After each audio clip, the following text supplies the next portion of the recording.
చిత్రదుర్గకు చెందిన తన అభిమాని రేణుకాస్వామి హత్య కేసులో అరెస్టైన నటుడు దర్శన్ కు పరప్పన అగ్రహార కారాగారంలో స్పెషల్ బ్యారెక్ ను ఏర్పాటు చేశారు. వేరే ఖైదీలు ఉన్న బ్యారెక్ లో దర్శన్ ను ఉంచడం వల్ల వారి నుంచి తనకు ఏవైనా సమస్యలు ఎదురవుతాయనే ఉద్దేశంతో దర్శన్ తో పాటు మరో యాక్టర్ ప్రదోష్ కు కూడా ప్రత్యేకమైన బ్యారెక్ ను అరేంజ్ చేశారు. దర్శన్ కు కావాల్సిన అన్ని సదుపాయాలు ఈ బ్యారెక్ లో ఉండేలా పోలీసులు చర్యలు తీసుకున్నారు. విచారణ ఖైదీగా ఉన్న దర్శన్ కు 6106 నెంబర్ ను కేటాయించారు.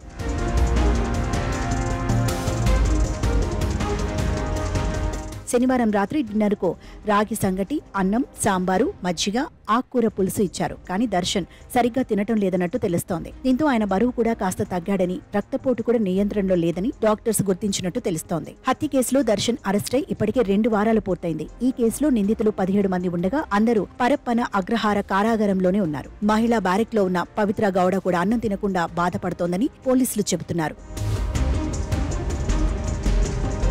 హత్య అనంతరం రక్తం మరకలు ఉన్న డ్రెస్సెస్ ను కొందరు నిందితులు కాల్చివేశారని, ఆ తర్వాత కొత్త డ్రెస్సులను కొన్నారని పోలీస్ కమిషనర్ దయానంద్ తెలిపారు. అయితే సాక్షులకు ప్రాణహాని ఉండటంతో వారి వివరాలను గోప్యంగా ఉంచామని నగర పోలీస్ కమిషనర్ దయానంద్ తెలిపారు. ఇప్పటి వరకు అన్నపూర్ణేశ్వరి నగర ఠాణా వద్ద ఏర్పాటు చేసిన బ్యారికేడ్లు, షామియానాను పోలీసులు తొలగించారు. ఈ కేసులో దర్శన్ తో పాటు నిందితులుగా ఉన్న వారి సెల్ ఫోన్లను సైతం పోలీసులు తమ ఆధ్వర్యంలోకి తీసుకున్నారు. అయితే నిందితులు అందులో ఉన్న డేటాను మొత్తం తొలగించడాన్ని పోలీసులు గుర్తించారు. దీంతో వివరాలు రాబట్టేందుకు వారిని ఫోరెన్సిక్ ప్రయోగశాలకు పంపారు. ఇదిలా ఉండగా రేణుకాస్వామి మొబైల్ ను హత్య అనంతరం రాజకాలువలో నిందితులు పడేశారని, సిమ్ కార్డ్ సర్వీస్ ప్రొవైడర్ సహకారంతో అతని కాల్ డేటాను రాబట్టేందుకు ట్రై చేస్తున్నామని పోలీసులు చెప్పారు. హత్య కేసులో దర్శన్ ఇతర నిందితులకు 13 రోజుల కస్టడీని న్యాయస్థానం విధించింది. ఇదిలా ఉండగా బెంగళూరుకు బదులుగా తుమకూరు కారాగారానికి తరలించాలని ప్రత్యేక పబ్లిక్ ప్రాసిక్యూటర్ వాదించగా దర్శన్ తరపు న్యాయవాది అబ్జెక్షన్ చెప్పారు. అయితే ఈ విషయంపై నేడు విచారణ జరగనుంది.